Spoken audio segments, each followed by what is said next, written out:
Rev it up and welcome to Cars Yeah, show number 1697. Today we're spending some time with the Garage Insider. This is Cars Yeah, where you'll enjoy interviews with inspiring automotive enthusiasts.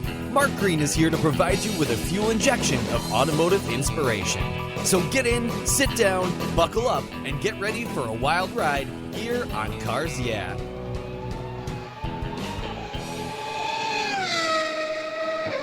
Hello, inspiring automotive enthusiasts, and welcome to Cars Yeah. Today I'm in Kannapolis, try to say that 3 times fast, with a very, very cool guy that's put a smile on my face by the name of Lou Santiago. Lou, welcome to Cars Yeah. Are you buckled up and ready for a fun ride? Oh, yeah, Mark. I'm not wearing my seatbelt. I'm just flying down the road by the seat of my pants, man, doing what I do. I know. Well, we'll have some fun. Well, before I ask you this first question and before I properly introduce you, we're recording this on Veterans Day, so I want to say thank you for being of service to this country. I know you're in the U.S. Navy, so happy Veterans Day to you. Thank you so much for what you've done. Thanks, man. I appreciate it. I really do. You're welcome.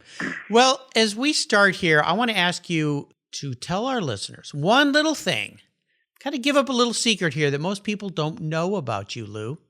I'm not left-handed. I see where this little talk's going to go today. This is going to be an interesting one. I'm not left-handed. So tell me, why is that, Lou? Well, because, they say the right side operates the left side of your brain. Yeah. So I guess the right side of my brain is just broken. It just doesn't work at all. I married a lefty, though, so she covers it. Oh, so together you are a whole. Well, tomorrow we're one. That way we're a one brain unit because like stuff like paying bills and balancing checkbooks makes no sense to me. So I'm going with that's the right side of my brain. Because I just don't do it. I see. When I was a little kid, I was ambidextrous, and I remember teachers forcing me to use my right hand to write because I would use both. And really, to this day, I kind of think, why did you do that to me? It'd be kind of cool to be ambidextrous, right? But maybe back in those days, they thought something was wrong with me. I don't know. Maybe there was, but... I had a history teacher, Mark, Mr. McDonald, in junior high school. I'll never forget this guy. When he would write notes on the board, he was ambidextrous. Mm-hmm. So, if he was writing a sentence, he would write, every third word. So, say he's talking about the Revolutionary War, and the sentence is going to be the Revolutionary War started in 1774. Yeah. He would write the with his left hand, and then write war with his right hand, and then he'd do revolutionary started, and he would write the complete sentence. Wow. Basically writing every other word with each hand, and it would make a full sentence. It was the craziest thing. I'll never forget it. Well, He's the only person I've ever seen do that. Yeah. Well, he probably got the students to settle down and pay attention because everybody was sitting there marveling at what he could do. So they I agree with that. Yeah. Well, I'm sure that was one of his little tricks. Well, let me give you a proper introduction, Lou, and we're going to dive into your life here. Lou Santiago is an automotive fabricator and builder whose career spans decades. He joined the U.S. Navy, as I mentioned, in 1981 as a CB mechanic supporting Navy SEAL Team 8, those magnificent people. He worked as a behavior management technician with children who have behavior challenges, and in 2005, he showcased his talents on Spike's TV Muscle Car, where he hosted for 44 episodes. In 2009, he joined Discovery Channel, the host of Ultimate Car Build-Off, and filmed 8 seasons of the Car Fix program on Velocity by Discovery, and today he's mastering his own destiny on his YouTube channel titled Garage Insider TV. And Lou's an instructor at Piedmont Community College at his home. We'll be back in just a minute to say a thank you for our sponsors before we come back and talk a little bit more about Lou's life. So sit tight, keep your seatbelts on. I think this is going to be a fun one. Did you know the most damaging thing to your vehicle's interior is the sun? Those harsh UV rays damage your interior over time. They crack your dash, they fade the colors, and the heat makes getting into your favorite ride downright unbearable. My friends at Covercraft have the perfect solution for you. Their sunscreens are easy to use, they take seconds to install and remove and protect your vehicle while parked in the sun. They fold up easily and store away for those times you don't want to use your car cover. I have one for every one of my vehicles and you should too. They come in a variety of colors and options, featuring an accordion design that makes unfolding and folding them a breeze. Want to give a gift that keeps on giving? Buy a Covercraft sunscreen for your family members and friends. They'll thank you for it every time they park their vehicle. They're custom made to fit almost any vehicle. Check out covercraft.com for a huge number of styles, colors, and options. And here's something special from me here at Cars Yeah, just for you. Use the code YEAH120 at checkout at covercraft.com and you'll get 10% off your Covercraft order. Go to covercraft.com and use the code YEAH120 at checkout and you get 10% off. You can thank me later. Covercraft, they've got you covered. I found a new way to protect my vehicle. American Collectors Insurance. That's who now protects my Porsche Turbo, the one I call my Orange Crush. But did you know they also insure your valuable collectibles of automobilia and automotive collectibles? If you're like me, you've invested in a lot of cool automotive collectibles over the years. Those items are valuable, and if you were to lose them in a theft or a fire, well, try to get your normal homeowner's insurance to pay you what they're worth. Good luck with that. American Collectors Insurance provides you with assurance and confidence that your collectibles are fully covered. American Collectors Insurance have been protecting us automotive enthusiasts since 1976. They provided me with an agreed value insurance policy backed by a history of taking care of their clients. Give them a call today for a quote at 866-ACI-YEAH. That's 866-224-9324. And protect the ones you love. I did. American Collectors Insurance. Classic car and collectible insurance designed by collectors for collectors, just like you and me. All right, Lou, we're back. And as we continue on this journey that I'm going to call your life, sounds like a TV show that used to be on decades ago. I was just going to say. This is your Didn't life. Alex Trebek host that? Yeah, there you go. Yeah, I've been around for a long time. I'm an old guy. I would love for you to share a success quote or a mantra, some kind of saying that has meaning for you. You know, you're a very inspirational guy. You're one of these people that your whole life's been about serving. So I imagine you have some great thoughts in your head here. It's a nice way to get the inspirational tire smoking here on Cars Yeah. Lou, I know you love to drive, so grab the wheel. I firmly believe one of my sayings that I've coined, I firmly believe that you need to be too dumb to be scared. And what I mean by that is you have to learn how to do it. Like if you look at something, you can't be intimidated by it. You got to do it. You know, I tell people all the time, if you want to learn how to build cars, you have to learn how to weld. Because what happens, Mark, is say you come to me and you want me to build you a car, you're going to get my interpretation of what I think you want. And sometimes that works, but sometimes it doesn't. Because I'm going to do things that you may not want to have in the car, but you know, you're going by my interpretation, or I'm going by your interpretation, I should say. And I mean, I know it's important to keep the contact lines open, but you eliminate a lot of stuff when you do things like learn how to weld. Even though you don't know how to, you have to learn how to. And that's what I mean by you have to be too dumb to be scared. If you've never done it, you got to try it. You got to learn how to do it, because that's going to give you what you want. And I've said that for years, but I had a guy, and I've had this happen a few times actually, but my most recent one was about 3 years ago in Canada. I was up in Toronto at a car show up there, and this guy comes up to me and he's like, "Man, I got to thank you." And I'm like, "What do you got?" And he says, "Well, you know how you always say you got to be too dumb to be scared, and you got to learn how to weld if you want to learn how to build cars." I'm like, "Yeah." And he goes, "I'm 55 years old. I sold my marketing company. I went back to school, got my welding certificate. I do high structural steel, but I have a chassis table in my shop, and I'm building my own chassis for my car." Nice. See, to me, that makes it all worth it. It just makes it all worth it because he's doing what he wants.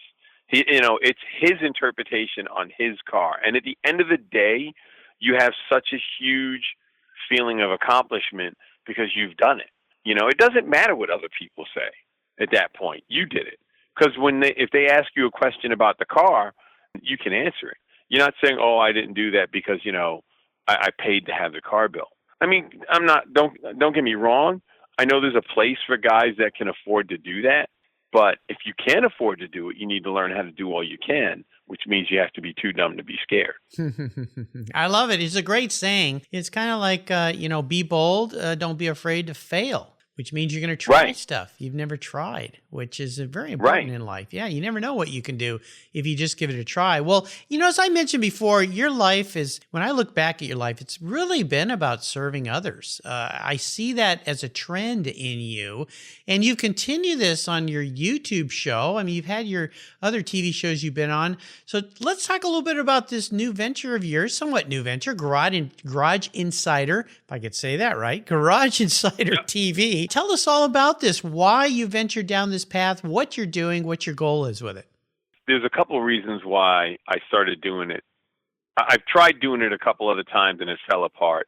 But this time I think I've got 25 videos up. And the reason why I wanted to do it, one was because I got tired of networks and people saying, oh, you need to do this, oh, you need to do that. Yeah. So I got tired of those things.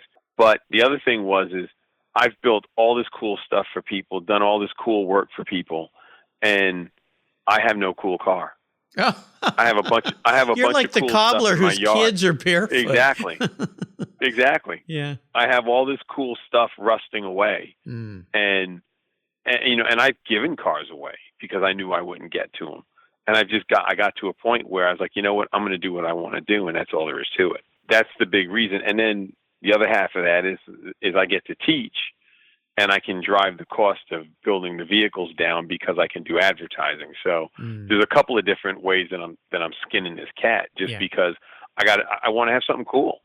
I want to have something cool. As I said before, you, to me, seem to be a guy that loves to give back to others and share with others. And that really is, as you've discovered, I've learned it too, that's the secret sauce to having a wonderful life, is when you're helping others and training others, and the things that you've done with children that need help and so forth, and your service to our great country through being in the Navy. The Garage Insider TV, tell our viewers who haven't found this yet, but now they will, what they expect to see, what kind of fun things that you're doing there, and maybe even where do you want to take it as you move down the road with this project? Well, right now you can find it's on YouTube. Just go into YouTube search bar and type in Garage Insider TV. That's where it is. Yep. And where I plan on taking it is just building cool stuff. I mean, it doesn't matter. I'm just going to build. If I want to build it, I'm going to build it. I was actually planning on stretching out a 97 Kenworth, taking it to 300-inch wheelbase, and I've had to put the kibosh on that for right now because the truck is actually, my friend is an over-the-road driver, and he just got some kid was, I think the kid was texting when you look at the video. Yeah. He swerved at the last second and hit the driver's side front wheel of my friend's rig, and he turned up doing a hard left and going through some woods, 40 yards into a field, and his truck is totaled now. So the rig that I was going to stretch, the gentleman who's got me in this shop that I'm doing my videos at, he said that he would sell it. So the rig is actually getting sold to my friend. So I'm having a delay stretching it right now, but I'm hopefully next year going to stretch the rig to 300-inch wheelbase. Wow. So I'm going to do stuff like that. Yeah. And my thing is, teaching how to do it, because there's a lot of stuff. I see stuff and I watch stuff, and I'm not saying that I know everything, but I do a lot of research before I jump into something. And, like I know for a fact with the rig thing, there's a company called PG Adams. They recommend a specific welding wire if you're going to MIG weld it or stick weld it, and it's got a tensile strength of 100,000 psi. So it's a serious rod. Yeah, no kidding. And I know for a fact, I've seen guys, they'll just burn the rod that they have in their machine. They're not using the specific rod, and there's a reason why you want to do that. And there's just stuff like that I've already researched that I want to make sure that I just want to make sure it gets out there. And why not show how to do it? Because there's 100 different ways to do things. This is the way I do it, and this way I know works. So why not show people that and explain what I'm doing and why I'm doing it? It's like when you're in English class, who, what, where, when, why. I want to give you that information. I want to give you that, and that's the thing. Well, you definitely got a lot of seat time or camera time doing 44 episodes of Muscle Car. I mean, that taught you a lot of things about how to do this. So you're pretty much a veteran well, you are a veteran, a Navy veteran, but a TV veteran. So I would assume that all those years doing that with Spikes TV and then Discovery Channel and Velocity, it was all like MBA training, right? For this Garage Insider TV on YouTube. Yeah, and it's pretty funny because when I was doing Muscle Car, we had burned through a bunch of directors.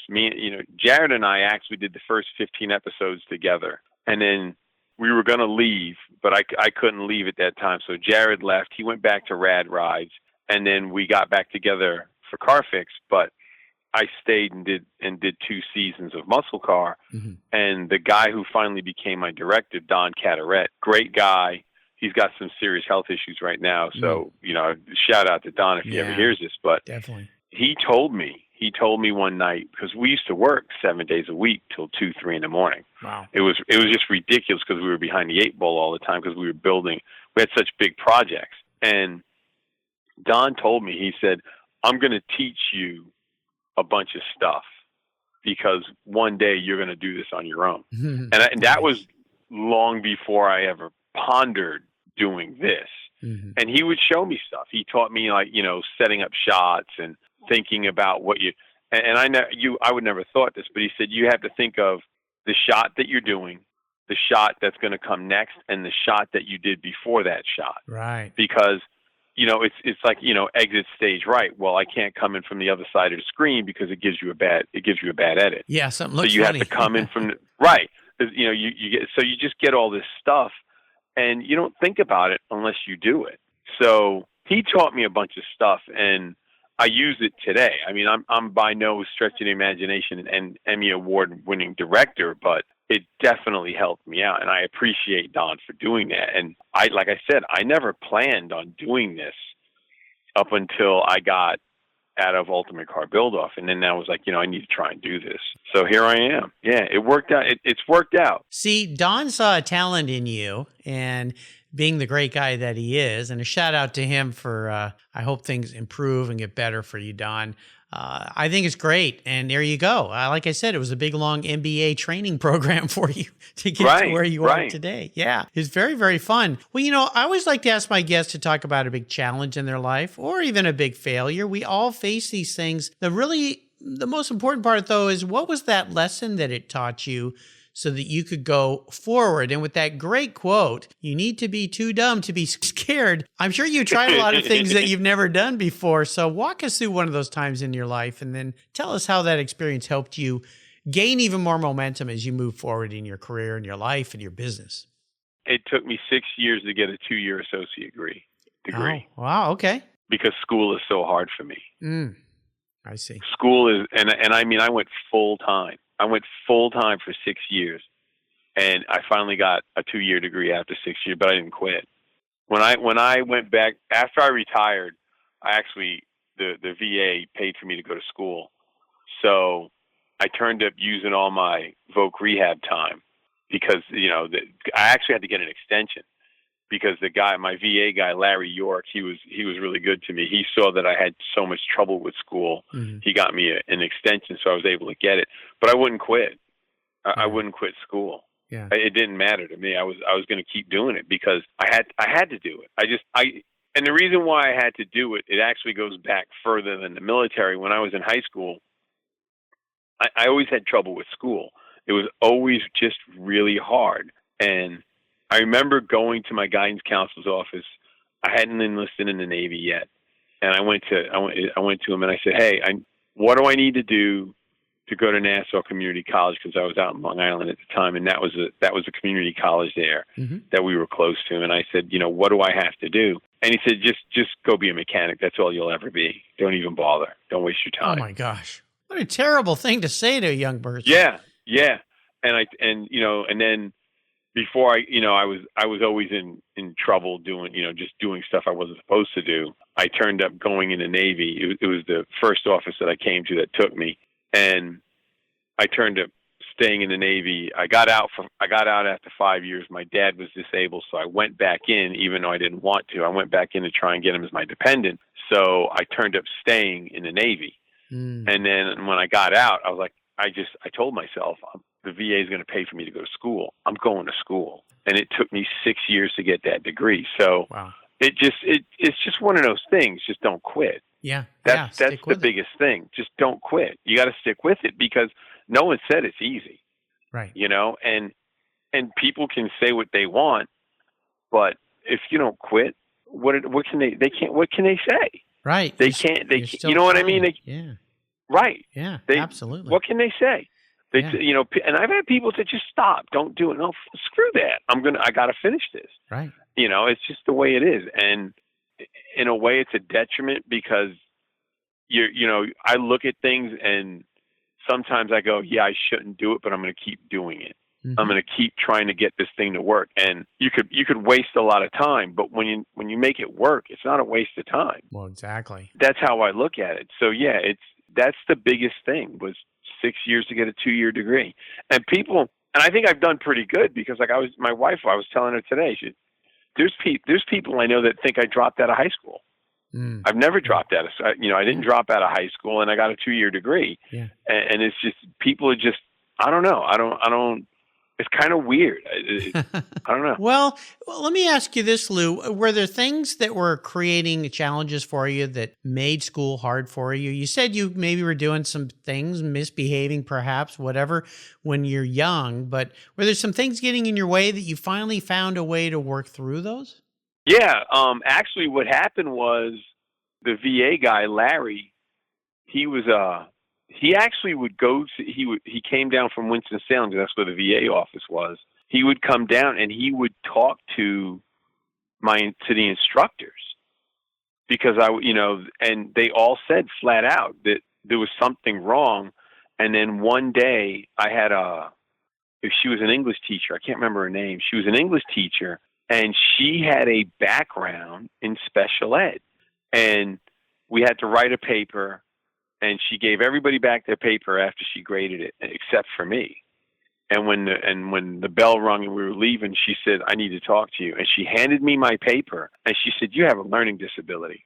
And I looked at her kind of baffled because no one had ever told me that. Yeah, wow. No one had ever.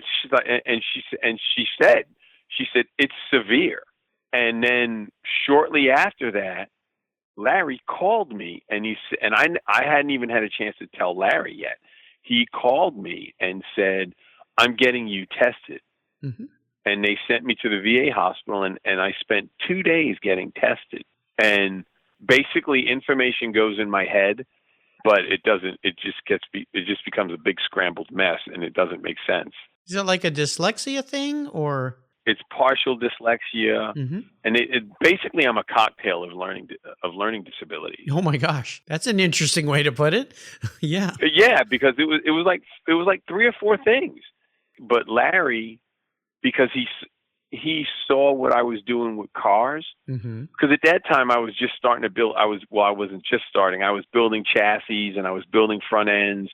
I'm building all this stuff from scratch. Because because we were talking one day and I showed him pictures of what I do. And he said flat out, he goes, there's a way around this because you can't do this and not figure out school. Yeah. You know what I mean? He said, he goes, and he told us, "I'm going to help you." Nice. You were so fortunate to have that English teacher and then Larry to help you through this because otherwise I fear you may have gone through your whole life wondering what's going on in my head. I don't understand why this is happening. And I'll tell you something, Lou. I've told this story, so my listeners bear with me a little bit here. My father lived to be 84. I lost him about 3.5 years ago. And he was really creative guy. He was an architect. Got a 4-year degree in college in engineering, was an artisan. He painted, he sculpted, all these different things. And later, much later in his life, he was about 80, he fell and broke his neck. And I was spending a little time with him as he was recovering. I don't know how he didn't die. His doctor said he did the Christopher Reeve break. Yeah, just, terrible accident. Well, my dad, we were mentioning something and I was talking about it. I said, "Hey, I want to get you this book to read while you're recovering." He goes, "Well, don't get me the book. I don't really read books." And I said, "What are you talking about?" And he said, "Have you ever seen me read a book, Mark?" And I said, "What?" He goes, "Have you ever seen me read a book?" And I thought about it and I went, you know what? Come to think of it, no. He said, because I can't read well at all. Right. And Same with me. And I went, what? And he said, yeah, I have a very severe dyslexia. And I went, you're 80. How come you've never told me this? And he said, because when I was a kid, everybody told me I was stupid. Yep. Even my parents. Yeah. Because I couldn't read, I couldn't write well, I couldn't remember things well. And he said it finally took my grandmother, who noticed something about me and helped me. In fact, she ended up helping him go through college, got him a tutor. He ended up graduating with an engineering degree. How do you do that? Yeah. With that. And he said, I just was always embarrassed because teachers told me I was dumb. My dad, my mom, not so much my mom, but my dad, why can't you remember things? And I have had a tremendous number of guests on this show who are fabricators, artists, painters, photographers, creators of things who have the same challenge. And it's been the same. And my dad said, because, I have an ability to see things in 3 dimensions that I think some other people don't.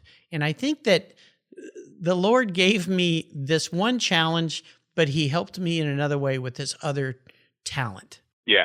I have to learn things in a different way. And you are one of the many, many guests who are very creative, especially when it comes to fabricating building, that we've discussed this. So I can't thank you enough for sharing this, because I've got to think I've got so many thousands of listeners that there's somebody out there hearing this that has these same challenges that just hasn't been diagnosed. They don't understand what's going on and they're frustrated, and that maybe together we offered them a little hope.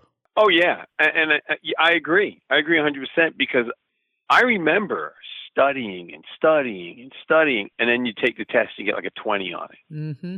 And the teacher hands you the paper like, what are you, an idiot? Yeah. I've had that happen. Yeah. But see, here's the problem. The problem is, and I saw this when I was working for the school system, when kids go to school, in the beginning, kindergarten till probably 3rd grade, you're playing with blocks, you're coloring, you're drawing stuff. It's real hands-on. Mm-hmm. So the kids like me excel. Yep. You know what I mean? And then all of a sudden, one day you're in class and they go, read this chapter and give me a book report. Right. And then you spend the whole night trying to read this chapter. And remembering what you read. Yeah. And then you got to write about it. Yep. But you can't remember it, so you can't write it. So you're stuck.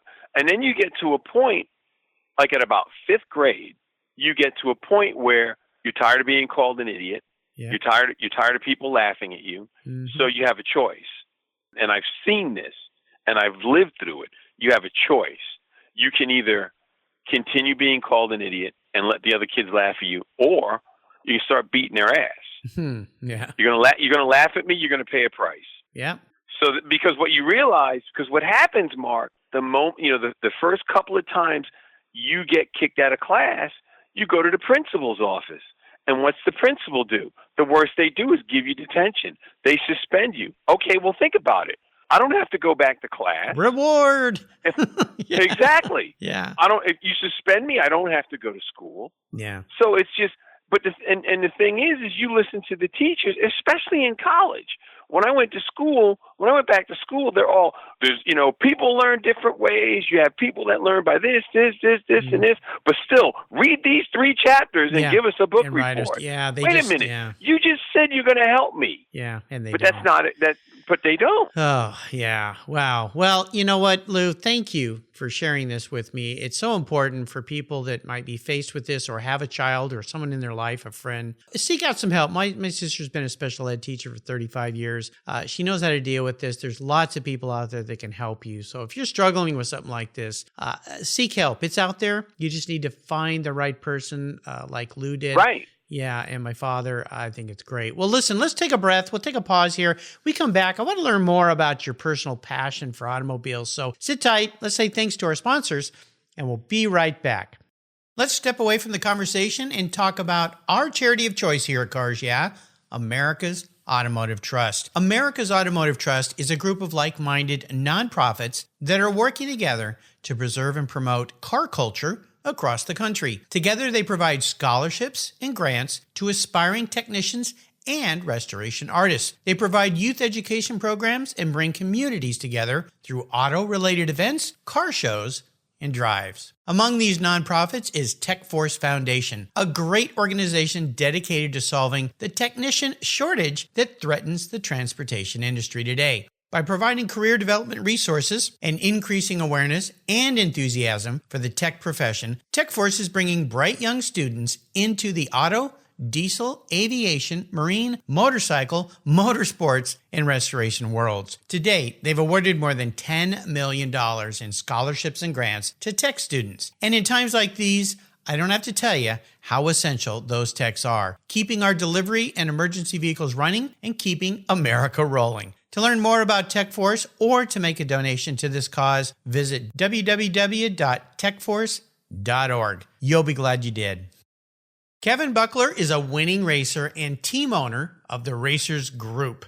He has over 100 professional wins, multiple wins at the 24-Hour of Daytona, and a win at Le Mans. Kevin realized the racing world is about the people and founded Adobe Road Winery. He and his team have created a winning combination with the Racing Series, 4 ultra-premium red wine blends that are in a class of their own with a racing twist. Just like in racing, these wines comprise of art, precision, engineering, science, superb taste, all blended together with a whole lot of fun. There are 4 carefully crafted blends with race-inspired names: Redline, Apex, Shift, and the 24. When you purchase all 4, you get the entire lineup in a beautifully designed gift box. There's a printed description of the blends inside the box lid, and every bottle is parked in a protective, die-cut placeholder. The bottles feature 3-dimensional labels, and I promise you'll want to keep them after enjoying these delicious wines. The box is so cool, you'll want to keep it too. The Racing Series is a killer gift for the automotive enthusiasts in your life, and I have a deal for you. If you use the code CARSYEAH, all one word, all caps, at checkout, you'll get $10 off any purchase of wine from the Racing Series. Your wine ships promptly and arrives quickly. Use the code CARSYEAH at checkout for $10 off on your purchase today. There's always a seat at the table for excellence with the Racing Series. Go to adoberoadwines.com and use the code CARSYEAH today to get your deal. Cheers.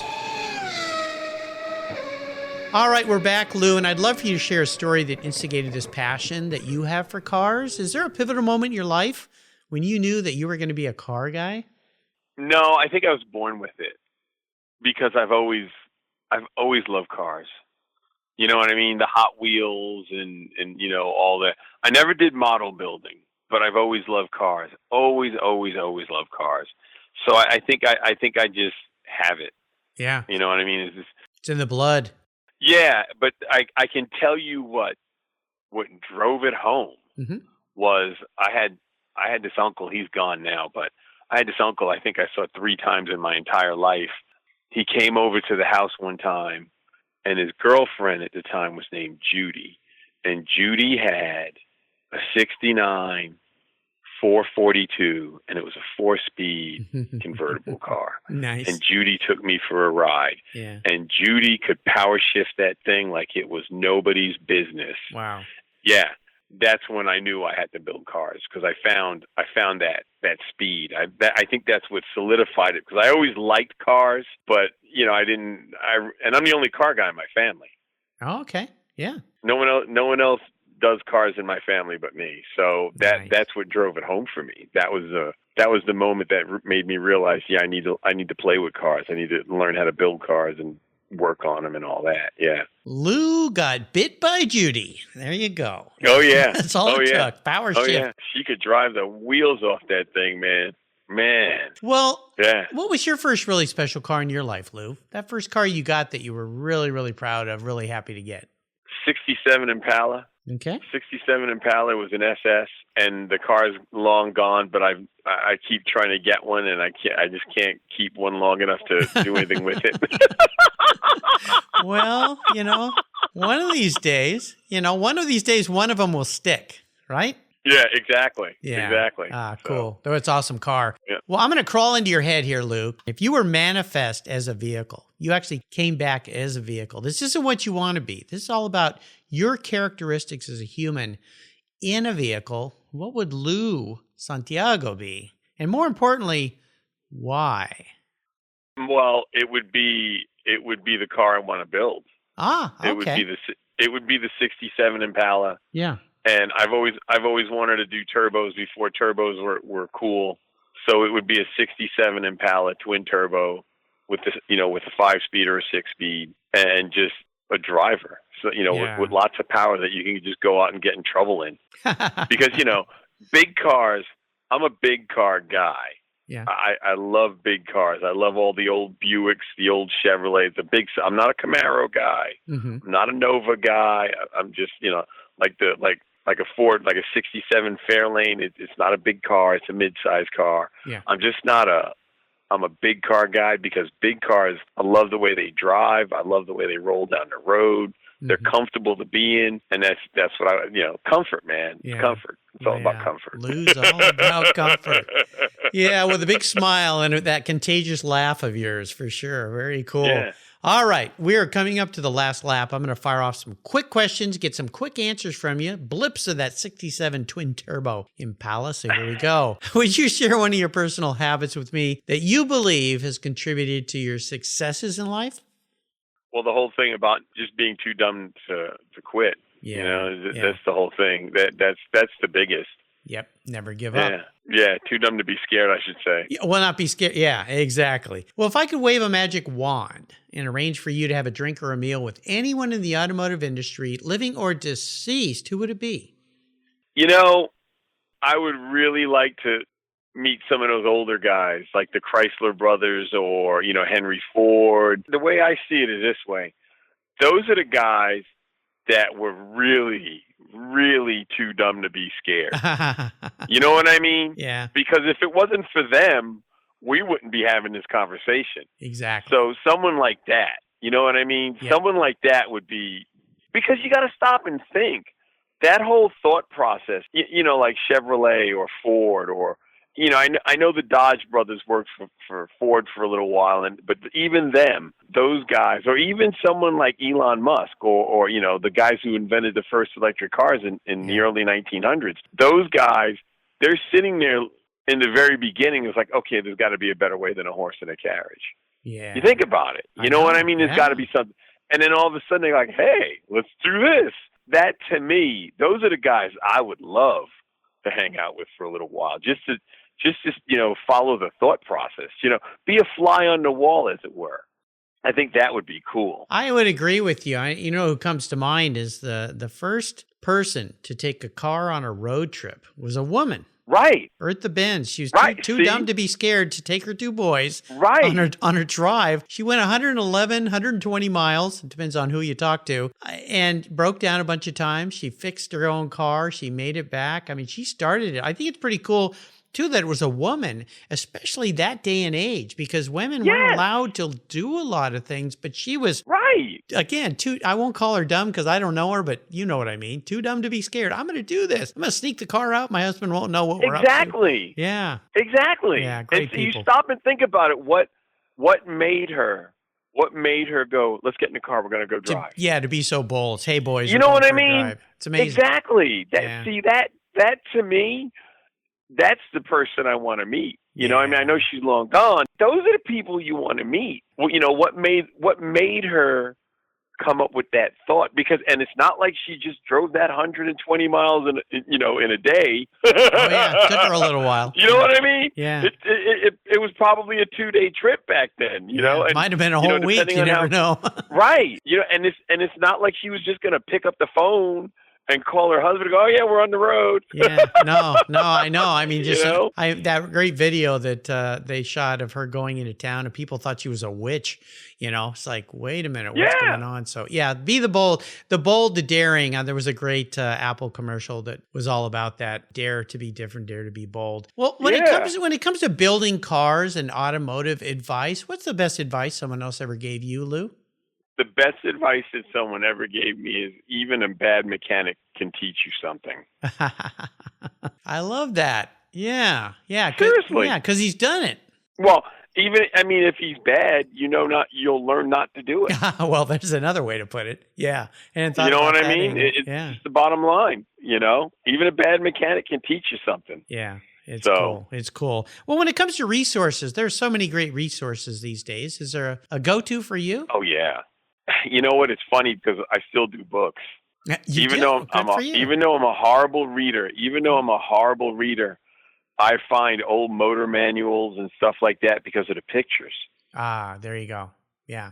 I taught myself how to build automatic transmissions with a $20 ATSG book.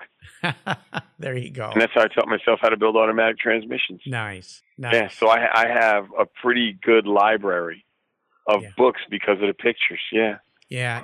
No, well, it goes back to what you said. People learn differently. Like I learn better by watching videos or seeing pictures versus reading. It's just how my brain kind of works. And, I was going to mention under resources here, obviously YouTube. I learned how to podcast watching YouTube videos. I learned how to build my own website watching YouTube. I learned how to wire my modem hardwired into my computer so that I didn't have to deal with Wi-Fi because it was causing problems. So but books obviously are great. And nowadays, of course, there's audiobooks. My wife is listening to audiobooks all day long. I think it's because she doesn't have to listen to me, but she has earbuds in her ears all day long listening to books. So most definitely. Well, I was going to mention, because now that we know about books and you, but is there a book that you might recommend to our listeners?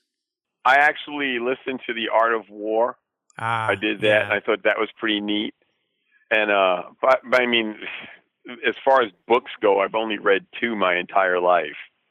So, I'm that's where audiobooks are so wonderful. I mean, audiobooks are awesome. I like listening to audiobooks when I go for walks or if I'm working out or working in the yard or working in the garage. It's just, and some of them are really fantastic, especially when you get into great voices who are sharing the story with you. They can paint the picture for you. So, but The Art of War, there's a classic one, definitely. And it works in a lot of different things. Well, I'll remind our listeners, it does. You can find all these great resources Lou's been so good to share on the Cars Yeah website, on his own page on Cars Yeah. Just type Lou Santiago right into the search bar, and that page will pop up. All right, Lou, we're almost there. We're up to the checkered flag.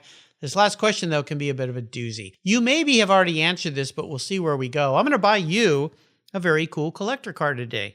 Anything you want. Doesn't matter. Doesn't matter what it costs. So what am I buying for you today, Lou? A 1950 Studebaker Champ.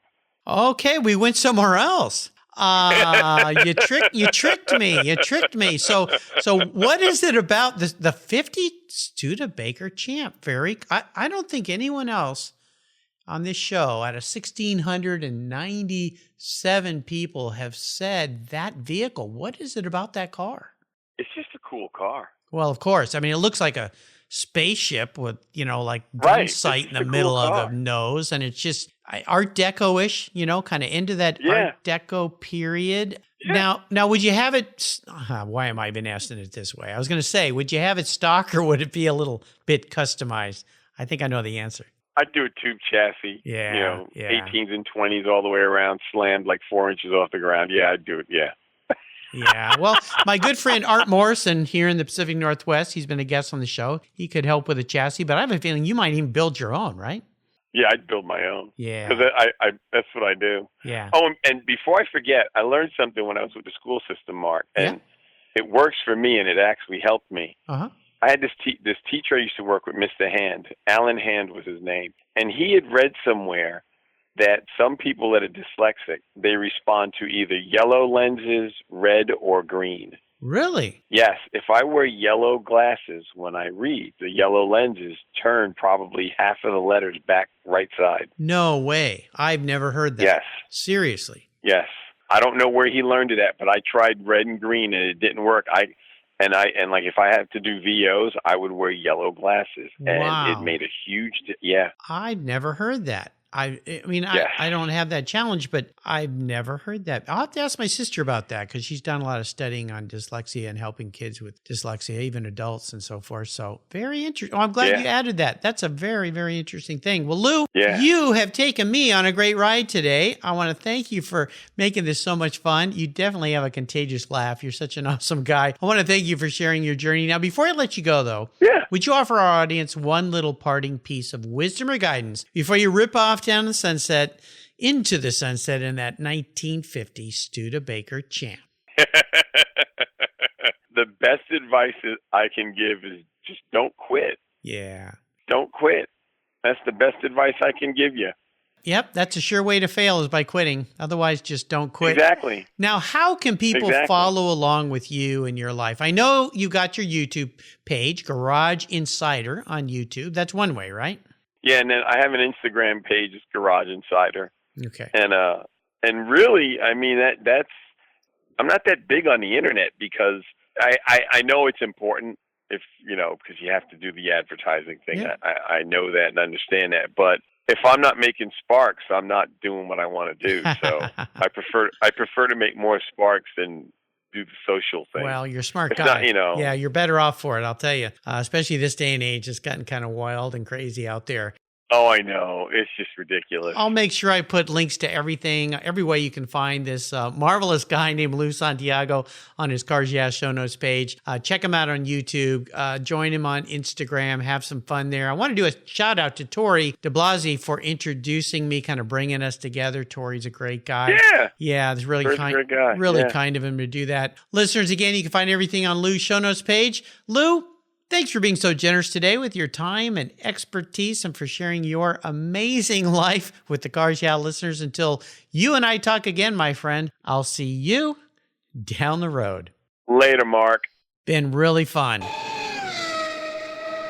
If you're listening to Cars Yeah, you probably spent some time working on your favorite ride. But how confident are you working on your finances? You may be able to rebuild a fuel injection system, but can you decipher the details of a mutual fund? If you're like me, investments, insurance, annuities, budgeting, and other financial concepts may seem a bit daunting, but what if I told you there's a book that describes these subjects and more in an easy-to-read and a very humorous way? My friend Chris Kimball, CFP, a longtime sponsor and past guest here on Cars Yeah, has written that book, and it's titled The Saga of Ike and Penny, a couple's humorous journey through the confusing world of finance. It's a fun look at things you need to know. Everything from investing to effective ways to get rid of credit card debt, and it's probably the only book on finance with a VMAX on the front cover and a classic Mini Cooper on the back. The book's available at Amazon for just $10, and this book will dramatically improve the direction of your financial future. I gave copies to each of my children. All securities are through Money Concepts Capital Corp. Christopher Kimball Financial Services is not affiliated with Money Concepts Capital Corp. Get your copy, The Saga of Ike and Penny, today. Thank you so much for joining us on today's ride here at Cars Yeah.